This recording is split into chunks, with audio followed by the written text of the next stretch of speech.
따라합시다. 내 생각대로 형편을 바꾸지 말라. 아멘. 내 생각대로 형편을 내 마음대로 함부로 바꾸려고 하지 말라는 겁니다.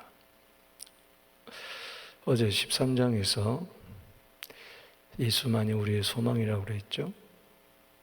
13장의 내용이 뭐였습니까? 다윗의 첫째 아들 암논이 이복누이 다말을 성폭행을 했습니다.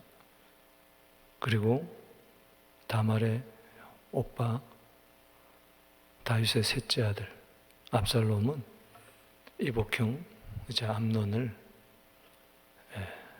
죽이죠. 이 간음과 살인이 그 집안에서 일어났어요. 그 배후에는 누가 있었습니까? 요나답이 있었습니다. 심히 강교했던 요나답이 이 모든 일을 다 꾸몄어요. 다윗은 그것도 모르고 사랑하는 딸 다말을 오빠 이 다말을 성폭행하려는 그것도 모르고 저희도 모르고 수청 들라고 병문안 가라고 보냅니다. 알았으면 왜 그랬을까요? 더구나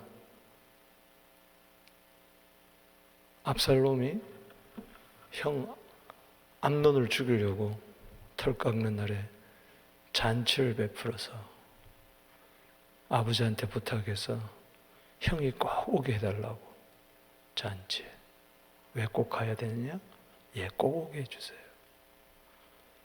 암논이 왜 가고 싶었겠어요? 분명히 압살롬이 복수심을 갖고 있는 걸 2년 동안 칼을 품고 있는 걸 아는데도 아버지가 가라니 안심하고 간 거죠. 그러다가 살해를 당하고 맙니다. 결국 딸이 강간당하고 오빠에게, 동생에게 형이 죽고, 이런 가정의 비극이 주범이 결국은 다윗이 되고 말았어요. 다윗에게 남은 건 뭐밖에 없다 그랬어요? 분노와 슬픔밖에 없었어요. 딸이 오빠에게 강간당한 것을 보고 그는 분노할 수밖에 없었고, 동생이 형을 죽이는데 그가 할 수 있는 것은 슬퍼하는 것밖에 없었어요. 그게 우리의 연약함이라는 거예요. 그래서 예수만이 우리의 소망입니다. 할렐루야. 13장을 읽어보세요. 1절에서 여기 39절까지 여호와란 말이 없어요. 하나님이란 말이 없어요. 그러니까 다윗도 그렇고 압살롬도 그렇고 다말도 그렇고 모두 다가, 암논도 특별히 심히 강교했던 뱀 같은 뱀 강교해서 죄가 들어왔던 것처럼 그 집안에 이 강교한 뱀 같은 요나답을 이 다윗이 알지를 못했어요. 이 강교한 자를 대항할 자는 예수밖에 없습니다. 할렐루야. 주님밖에 없어요. 그래서 주님 없이는 될 일이 없어요. 아무리 사람이 머리가 좋고 계획이 좋고 주님 없이는 내 마음에 일어나는 이 음란을 이길 수가 없고, 미움, 살인, 악한 생각, 이런 거 이길 수가 없어요. 주님 없이는 안 된다는 거예요. 그래서 예수 소망입니다. 할렐루야. 14장은 13장의 연장선이에요. 똑같은 거예요. 주님 없이는 안 된다는 거예요. 14장에서 압살롬의 기환을 봅니다. 형 암논을 죽이고 그의 본적은 아람의 소국 구술 나라의 사람이에요. 이방 사람이죠. 그 피가. 그래서 저 당 곁에 북쪽, 이스라엘 북쪽 구술의 왕 달메 왕 그 외할아버지 집으로 가는 거예요. 거기서 몇 년을 보내느냐? 3년을 보내요. 3년. 이 다윗 마음에는 이 압살롬으로 가득 차인 거예요. 하루 이틀, 일주일, 이주일, 한 달, 두 달, 1년, 2년, 3년이 가도 이 아들 얼굴을 못 보는 거예요.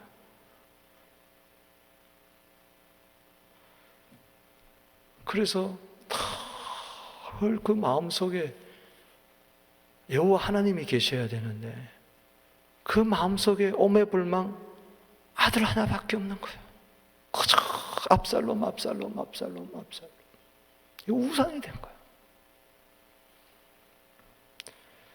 여러분, 자식이 우상이 되면 절대 안 됩니다. 아멘이십니까? 다윗 속에 어디 하나님이 계신가요? 13장을 보세요. 14장을 보세요.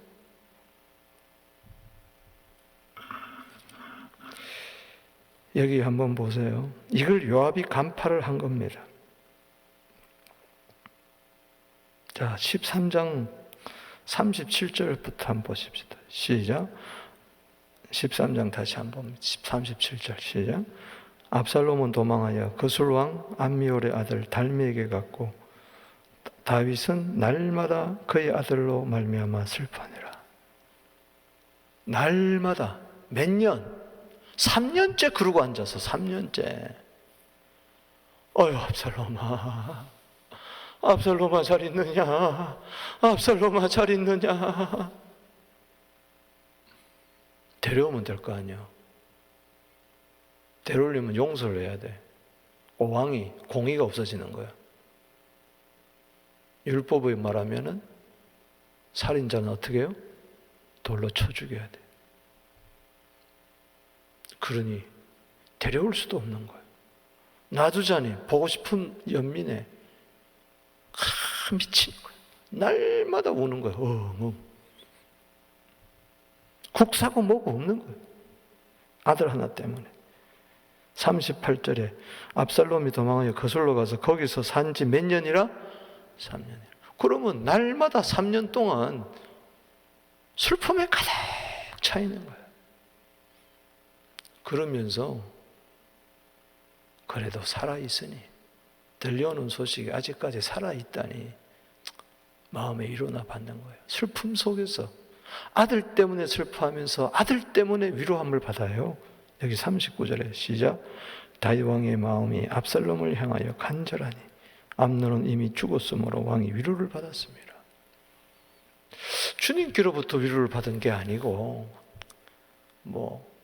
죽어나들 어떡하겠느냐. 그래도 셋째가 살아있으니 첫째 암논 살해당했죠.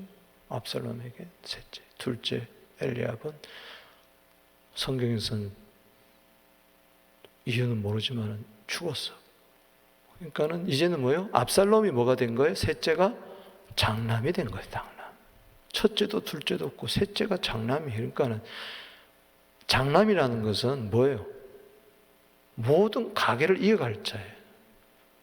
그러니까는 장남이라는 것은 다윗에게 이 압살롬이 뭐가 돼야 돼요? 이제 왕이 돼야 되는 거예요. 1년, 2년, 3년 다윗은 점점 늙어가는데 아니 왕이 되어야 될 압살롬은 저 이방 땅에 가 있고 그러니 슬픔과 위로 속에서 아들 때문에 슬퍼했다가 아들 때문에 또 위로함을 받았다가 마음이 그냥 왔다 갔다 하는 이 심정 여러분 이해해야 됩니다.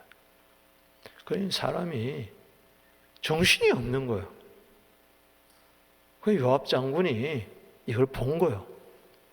14장 1절에 읽어봅시다. 시작. 스루야의 아들 요압이 왕의 마음이 압살롬에게 향하는 줄 알고, 스루야는 다윗의 누이죠. 누나의 아들. 요압이 이제 그가 다윗의 군대 장관인데 왕의 마음이 압살롬에게 향하는 줄 알고, 마음이 누구에게 향해요? 압살롬에. 39절에 왕의 마음이 13장 압살롬 향하여 간절하고. 물론 인지상정이죠. 아버지가 아들을 사랑한다는 거 그게 나쁜 것은 아닙니다. 그러나 지나치면 안 되는 거예요. 주님보다도 더 사랑하면 안 됩니다. 할렐루야. 그 마음속에 지금 하나님이 없는 게 문제예요. 아들을 사랑한 게 문제가 아니고 그 마음에 하나님이 전혀 없다는 거예요. 국사를 제대로 돌볼 수가 없을 정도로 그가 지금 판단력이 흐려진 거예요. 13장에도 다윗이 판단력이 흐리니까 분노하고 슬퍼하는 것밖에 없었어요. 자기 가슴만 치는 거죠. 이럴 때 빨리 돌아서야 되는데 정신이 없어요 지금. 그래서 요압은요 기회주의자입니다. 그 속에 살인의 영이 있어요. 아주 야망에 불탄 사람입니다. 왕의 말을 듣는 것 같아도 결정적인 순간 안 들어요, 이 요압이. 지금까지도 그랬지만. 아브넬을 죽이지 말라는데도 죽이잖아요. 지 마음대로. 그래서 너무 이 요압을 제어하기가 힘들다고 그랬어요. 그런데도 와장창하게 두고 있는 거예요. 근데 요압은 지금 다윗은 점점 늙어가죠. 이제 왕이 될 사람은 누구예요? 압살롬이에요. 이제 압살롬이 왕이 되면 여전히 한 자리를 해야 되기 때문에 이번 기회다. 양쪽을 다 양다리를 걸치면서 왕에게도 압살롬을 데려오게 하고 또 압살롬은 이번 기회에 예루살렘으로 돌아와서 왕위를 계승할 준비를 하게 한다. 이런 전략을 가지고 있었어요. 흑심을 품고 있었어요. 그래서 머리를 짭니다. 드고아에 아주 머리가 비상한 뛰어난 소문이 난 드고아의 한 여인에게 찾아가서 이렇게 말해라. 자, 여기 한번 보십시다. 14장 2절 시작. 드고아의 사람을 보내 거기서 지혜로운 여인 하나를 데려다가 그에게 이르되 청하건대 너는 상주가 된 것처럼 상복을 입고 기름을 바르지 말고 죽은 사람을 위하여 오래 슬퍼하는 여인같이 하고 왕께 들어가서 그에게 이러하게 말하라 하고 요압이 그의 입에 할 말을 뭐요? 넣어줬어요. 그대로 해라. 여기 14장 2절에 지혜로운 여인, 이 지혜로운 여인이 뭘까요? 뱀같이 지혜롭다는 이야기죠. 어제 13장 3절에 암논이 요나답이라는 친구가 있으니 그는 다윗의 형 시므의 아들이라. 심이 뭐요? 강교한 자라. 같은 단어예요. 같은 단어라고 히브리어로. 그러니까 지혜가 참 지혜가 아니고 거짓 지혜예요. 땅에서 난 지혜예요. 뱀도 지혜롭다 그랬거든요. 창세기 3장 1절에 아주 강교한 이 여인을 택해가지고 아주 능수능란한 화술로 사람을 미혹해가지고 다윗의 마음을 완전히 쏙 빼버리는 거예요. 시간 관계상 자세한 이야기는 하지 않겠습니다. 읽어보면 알잖아요. 울면서 내가 남편을 일찍 여의고 과부가 되었는데 아들 둘이 있는데 아무도 안 보는 데서 마치 가인이 아벨을 쳐 죽인 것처럼 형이 동생을 쳐 죽였어요. 이제 아들 하나밖에 남지 않는데 동네 사람들이 그 아들 내놔라, 율법에 들로 쳐 죽여버리겠다 하니 왕이시여 어찌하면 좋겠습니까? 아들 하나밖에 없는데 그 아들마저 죽으면 우리 집안은 가게가 끊어지고 나는 아무것도 아닙니다. 어떻게 하면 좋습니까? 이렇게 이야기하니 쏙 넘어가 버려. 그래? 내가 사람들로 하여금 그 아들 죽이지 못하도록 하겠다. 그리고 너를 보호해주겠다. 3번이나 허락을 받아. 나중에는 맹세하도록 합니다. 다윗이 맹세한다.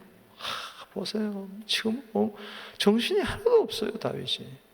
그럴 때 본색을 드러냅니다. 왕이요,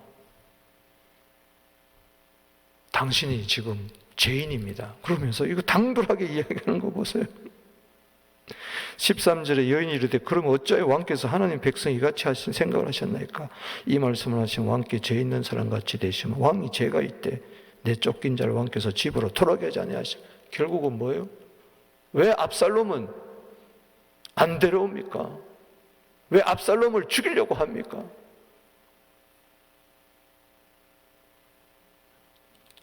(14절에) 우리는 필경 죽으리니 땅에 쏟아진 물을 다시 담지 못할 것이오나. 아주 문학적으로 표현을 합니다. 아주 말을 잘해요. 이게 무슨 이야기입니까? 어차피 인생은 한 번 죽는 건데, 형 암논 그 죽은 사람 아닙니까?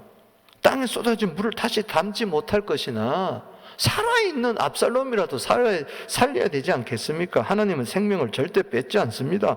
방책을 베푸사 내쫓긴 자가 하나님께 버린 자가 되지 아니하게 하시나이까? 그러니까는 내 방책을 들으라는 거예요. 이 방책 뒤에는 누가 있습니까? 요압이 있는 거죠. 그러면서 미사 여구를 써서 왕은 지혜롭습니다. 성곽을 잘 분별합니다. 이요 강교한 자일수록 막 상대방을 높이고 자기의 막 형편 슬픈 처지를 이야기하고 그 다음엔 또 상대방에 막 올리고 그러면서 소기의 목적을 달성해가지고 마음을 확 뺏어버리는 거죠. 그래서 가만히 듣고 보니까 이 여인에게 이런 말을, 이 방책을 지어줄 사람은 요압밖에 없다. 그래서 19절에 왕이 이르되 이 모든 일에 요압이 너와 함께하였느냐 하니 19절에 여인이 대답하여 이르되 내 주 왕이 살아계심을 두고 맹세하오니 내 주 왕의 말씀을 좌우로나 우로나 옮길 자가 없으리다. 왕의 종 요압이 내게 명령하였고 그가 이 모든 말을 왕의 여종의 입에 넣어 주었습니다. 이제 실토를 하는 거죠. 자 보세요. 이 강교한 자일수록 종교적으로 하나님 이름을 팝니다. 여호와 이름을 팔아요. 얼마나 여호와 하나님 이런 이야기를 하는지 모릅니다. 혼자 최고로 잘 믿는 것처럼 이 드고아의 여인 13장의 3절에 나오는 요나답 남자 강교한 자, 14장에 있는 여자 강교한 자 이 드고아의 여인, 이 배후에 누가 있었습니까? 요압 장군이 있었던 거예요. 결국은 다윗은 자기가 한 말이 있으니까 속에 걸려들은 거예요. 자기 말에 얽혀서. 절대 그 형을 죽이면 안 된다. 동생을 죽인 형을 죽이면 안 된다. 마찬가지로 이제는 형을 죽인 동생 압살롬을 뭐요? 용서해야 할 그를 형편이 돼버리고 말았던 거예요. 그래서 요압을 불러서 이야기합니다. 21절에 왕이 요압에게 이르되 내가 이 일을 허락하였으니 가서 뭐요? 청년 압살롬을 뭐요? 데려오라. 자 보세요. 아들 압살롬이라 그랬어요? 뭐라고 그랬어요? 청년. 데려오긴 오긴 하는데 찝찝한 거예요. 자, 용서는 하긴 해야 되는데 왕이라고 해서 지 아들 마음대로 그냥 율법의 돌로도 안 치고 능지처참도 안 하고 뭐 최소한도 뭐 어떻게 징계도 안 하고 그냥 데려오자니 그냥 청년 압살롬을 데려오라. 왜 이렇게 어정쩡하게 이러지도 못하고 저리도 못하고 지금 마음이 왜 이렇게 갈등이 있습니까? 그는 왕위를 누구한테 넘겨줘야 돼요? 압살롬에게 넘겨줘요. 그냥 처첩이 많았습니다. 이미 아들이 10명이 돼요. 그런데 순위상 보면 누구가 있어요? 압살롬이에요. 그리고 압살롬이 좀 약하고 그랬으면은 지혜가 없으면 모르는데 너무 잘생긴 거야. 여러분, 내 아이가 너무 잘생겨도 그거 별로 좋지 않아.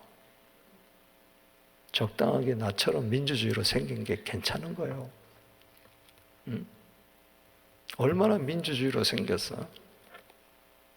자, 보세요. 왜 이렇게 압살롬을 연모하느냐?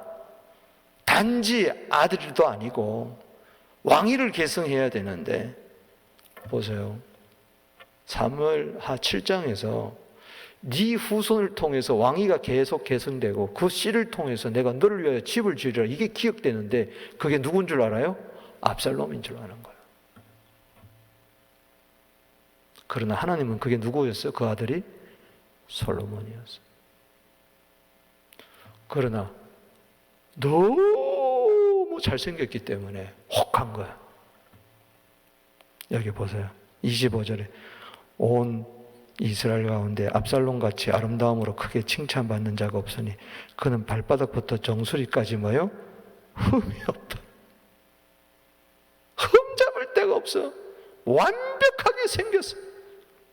뭐 신성일, 장동건, 현빈, 박보검, 오빠, 이럴 정도로. 그의 머리털이 무거움으로 연말마다 깎았으면 머리가 찰랑찰랑한데 기름이 얼마나 숱이 많은지 1년에 머리 한번 깎을 때마다 왕의 세겔로 200세겔이래. 얼마나 머리털이 숱이 많은지. 나는 숱이 다 빠졌는데. 압살롬의 아들 27절에 보세요. 압살롬의 아들 셋과 딸 하나를 낳았는데 그 딸의 이름은 뭐예요? 다말이라. 그는 얼굴이 아름다운 여자라. 그러니까 딸도 무지무지하게 예쁜 거예요. 그러니 아버지가 얼마나 잘생겼겠느냐. 근데 아들 셋과 딸 하나 낳았는데요, 압살롬이 18장 18절에 보면 아들 셋이 죽었어요. 이미 죽었어요, 압살롬은. 딸 하나밖에 없는 거야. 그러니 이게 왜 이를 기록해놨느냐? 다윗이 그토록 압살롬에게 마음이 간 것은 이게 그 아들 셋도 다 죽었는데 손주 셋이 다 죽은 거예요. 생각해 보세요, 여러분. 손주 셋이 죽었다고 생각해 보세요. 손녀 하나 남았는데 왕위를 이어갈 사람은 이제 압살롬밖에 없는 거예요. 그러니 젊은 청년 압살롬을 데려와라 했는데 오긴 왔어요. 그래 얼른 요압이 가가지고 멋있게 자기가 왕한테 잘 이야기해서 오십시오. 그러니까는 압살롬이 예루살렘으로 오는데 이게 웬걸 암초에 부닥칩니다. 여기 23절 4절 보십시다. 시작. 요압이 일어나 거슬로 가서 압살롬을 데리고 오니 예루살렘으로 오니 자, 왔어요. 23절 4절 시작. 왕이 이르되 그를 그의 집으로 물러가게 하여 내 얼굴을 볼 수 없게 하라. 이게 뭐냐? 마음이 이처럼 왔다 갔다 한 거야.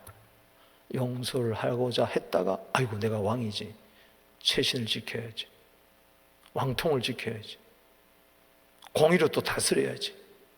그러면서 내 얼굴을 볼 수 없게 하라. 그러니까 압살롬이 왕궁으로 들어오다가 뭐요? 도로 자기 집으로 가버린 거예요. 압살롬이 자기 집으로 들어가 왕의 얼굴을 봤어요? 못 봤어요? 못 봤어요. 몇 년 동안? 여기 28절에 압살롬이 이태 동안 예루살렘에 있으되 왕의 얼굴을 뭐요? 보지 못했다. 몇 년 동안? 2년. 자, 압살롬의 생애 보세요.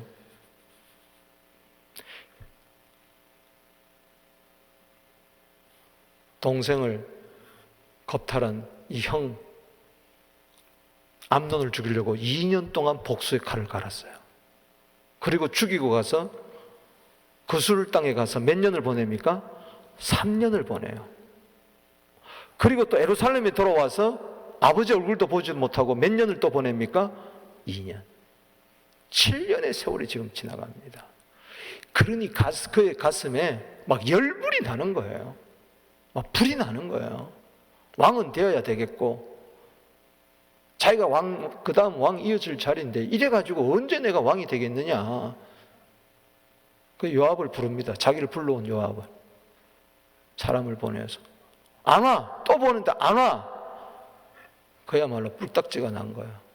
열불이 나서 얘들아, 저 요압 보리밭이 있는데 거기 가서 불 질러.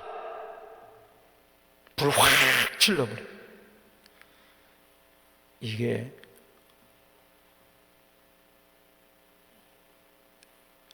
압살롬에 있는 불이 밖으로 나온 겁니다. 사람이요, 화나면 불 지르잖아. 집에 불 지르잖아. 남의 집에 불 지르잖아. 이게 확 불이 난 거야. 그 요압이 찾아가서 아니 너 왜 당신 말이야 왜 내가 데려왔는데 압살롬 그러면 돼? 왜 내 밭에 불을 질렀어? 그럴 때 속에 있는 이야기 32절에 당합니다. 왜 나를 오라 그래 놓고는 나를 왜 이징으로 만드나? 차라리 나는 거술 땅에 있으면 좋겠다. 내가 잘못했으면 차라리 아버지가 날 죽였으면 좋겠다. 막 자기는 속마음을 드러내니까 요압이 이제 가서 왕에게 이야기합니다. 뭐 이야기거리가 생겼으니까. 왜 요압이 그렇게 압살롬을 데려와 놓고는 모른 척 하느냐? 두 번이 불렀는데도 안 가느냐? 와서 보니까 아버지 마음이 또 바뀌었네. 그러니 지금 누구에 붙어야 돼요? 압살롬에게 붙어야 돼요? 지금 누구한테 붙어야 돼요? 요압은 다윗왕에 붙어야 돼요. 그 양다리 줄을 char면서 있는 이 요압, 기회주의자. 이렇게 했다가 저렇게 했다가 간에 붙었다가 쓸개에 붙었다가. 이게 다윗 왕궁 안에서 벌어지는 암투입니다. 이게 오늘날 세상에서도 똑같아요. 별발을 가본 거예요. 그때나 지금이나. 결정적인 실수를 합니다. 24절 보세요. 시작. 왕이 이르되 그를 그의 집으로 물러가게 하여 내 얼굴을 뭐요? 볼 수 없게라 하며. 아니 33절 죄송합니다. 33절 시작. 요압이 왕께 나아가서 그에게 이르매 왕이 압살롬을 부르니 그가 왕께 나아가 그 앞에 얼굴을 땅에 대어 그에게 절하매 왕이 압살롬과 뭐요? 입을 맞추니라. 여러분 누가복음 15장에 보면요 아들이 돌아오니까는 아버지가 뭐요? 확 달려가서 입을 맞추잖아요. 그런데 여기는 아버지가 아들에게 입을 맞춘 게 아니고 뭐요? 왕이 압살롬과 입을 맞추니라. 왕이라 그랬어요. 청년 압살롬, 왕이 압살롬을 맞췄다. 그러니까는 입을 맞추면서도 어장장 반가우면서도 이거 어떻게 처리해야 되나? 율법으로 어떻게 처리해야 되나 이러지도 못하고 저러지도 못하고 너무 아까운 아들이야. 너무 아까운 아들. 사무엘상 16장 7절에 하나님은 용모와 신장을 보지 아니한다. 사람은 외모를 보지만 하나님은 뭘 본다? 중심을 본다. 다윗이 그래서 왕이 된 거 아니겠어요? 그런데 그는 다음 왕을 선택할 때에 용모와 신장을 본 거예요. 너무 아까운 아들. 눈에 넣어도 아프지 않을 내 아들, 내 아들, 내 아들. 그러면서 5년 만에 처음 얼굴을 보는데 그냥 입맞춤만 끝나는 거예요. 이 마음을 알겠죠. 근데 이게 비극의 입맞춤이었어요. 내일 보겠지만 드디어 압살롬은 아버지를 배반합니다. 그러다가 요압에 의해서 그는 죽습니다. 요압이 그를 배를 찔러버리고 구덩이 파가지고 집어넣어버립니다. 던져버립니다. 요압에 의해서 죽어요. 그러니 오늘 요압이 드고아의 이 강교한 여인에게 이러이러한 말을 집어넣으라 방책을 가르쳐준 게 결국 다윗에게는 아들을 죽이는 결과가 돼버리고 또 말았어요.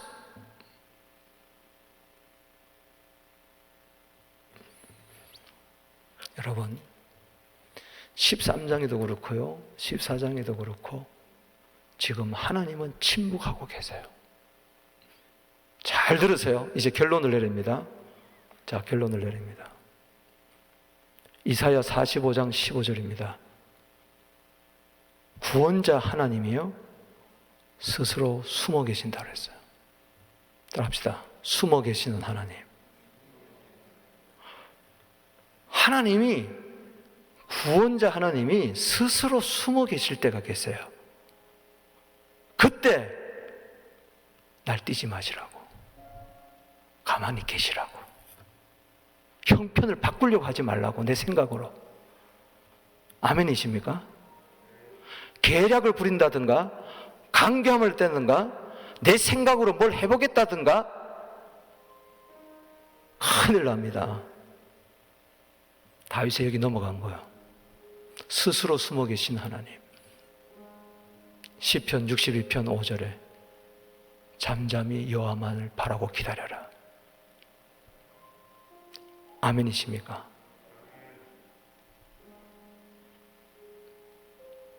저때 나이처럼 가만히 계세요. 이러지도 못하고 저러지도 못하는 다윗의 형편을 압니다. 그러면 그 형편 흘러가는 대로 가만 놔두란 말이에요. 할렐루야. 내 그 물줄기를, 역사의 물줄기를 바꾸려고 하지 마시라고. 이게 큰 교훈입니다. 여러분 사무엘하 14장 해석하기가 참 힘든 장입니다. 굉장히 힘든 장이에요. 여러분들은 지금 오늘 들으니까 간단한 것 같지만요, 제가 이 설교하기 위해서 한 10시간을 내가 묵상하고 또 묵상하고 또 묵상하고 잡은 게 그거예요. 제목을 잡은 게 내 생각대로 형편을 바꾸지 마라. 아멘이십니까? 하나님의 뜻이 운명적으로 이루어지는 게 아니에요. 네 칼이 네 집안에서 떠나지 아니라 했으면 그것은 운명적으로 되는 거야. 절대 아닙니다. 참아 잠잠히 기다리시란 말이죠. 하나님께 주여 불쌍히 여겨 주시옵소서. 칼이 우리 집안에서 떠나게 해주십시오. 할렐루야. 그리고 기다리고 기도해야 되는데 같이 날뛰면은 같이 그 강교함에 14장에서도 요나답의 강교함에 물러가서 딸 그렇게 됐죠. 아들 그렇게 됐죠. 간음과 살인에 오히려 추범이 돼버리고 말았잖아요. 본의 아니게. 지금도 마찬가지예요.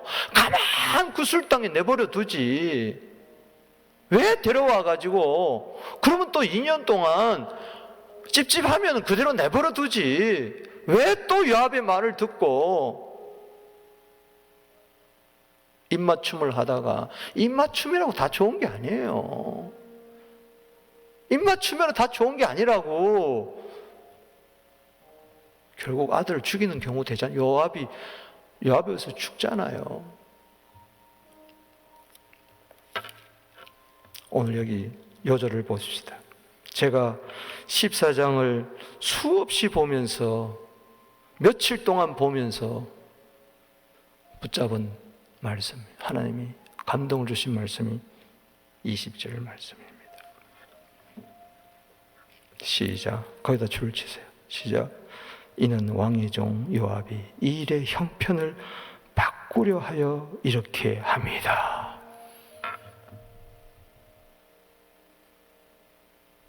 나는 여기서 눈물이 나더라고요.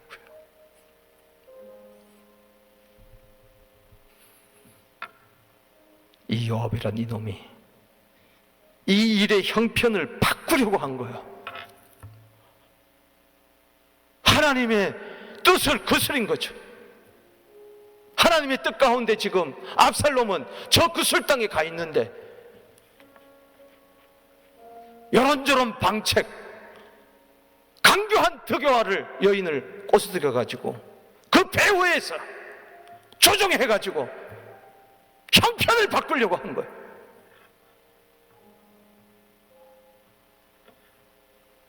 내 생각대로, 내 마음대로 정권약에 불탔기 때문에 언제는 압살롬을 데려왔지만 이제는 압살롬을 죽여버리는 기회주의자, 이자가 형편을 바꾸려고 하니 어찌 다윗의 집안에 칼이 떠나지 아니할 수가 없었던 것입니다.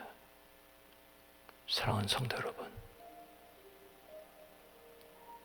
내 마음대로 형편을 바꾸려고 하지 마세요. 참아 기다리세요. 에레미야 애가 3장을 읽어보세요.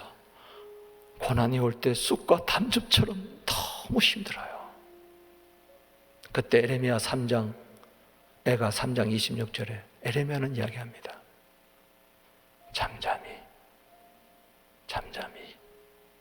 하나님의 구원을 바라보고 기다림이 좋도다.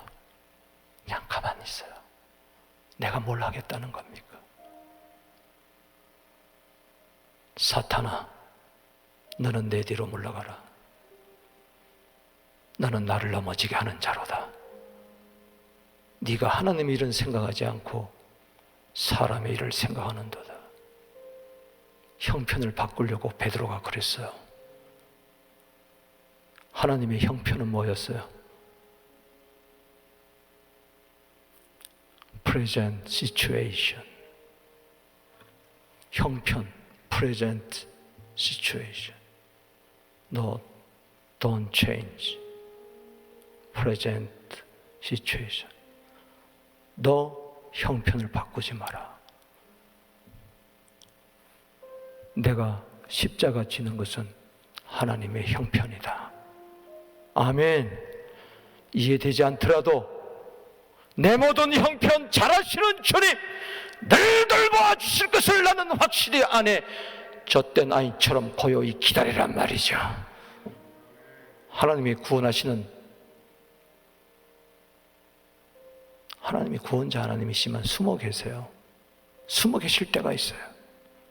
욥은 욥기 23장 10절에 하나님이 만나려고 앞으로 가도 뒤로 가도 옆으로 가도 좌로 가도 계시잖아요. 그러나 나의 가는 길을 오직 그가 아시나니 그가 나를 단련하신 후에 나는 정금이 되어 나오리라. 그냥 기다린 수밖에 없잖아요. 길길이 낯뜰 거 없어요.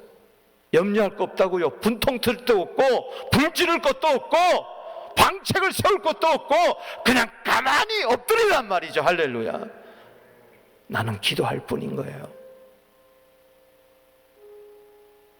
오늘 형편을 내 마음대로 바꾸려다가 큰 코 다치는 경우가 개인이나 가정이나 교회나 내 인생 사이에 얼마나 많이 일어나는지 모릅니다. 때문에 나의 앞날은 주의 손에 있습니다. 시편 31편 15절에 나의 앞날은 주의 손에 있사오니 때로 내 마음에 들지 않는 형편이 일어난다 할지라도 내가 이해되지 못하는 형편이 일어난다 할지라도 내 욕심 버리고 십자가 앞에 나아가 잠잠히 참아 기다리고, 내 소망은 주님밖에 없습니다. 그자는 내 모든 형편 잘 아신 주님께서 하나님의 뜻대로 구원을 베풀어 주실 줄로 믿습니다. 기도드리겠습니다. 하나님 아버지,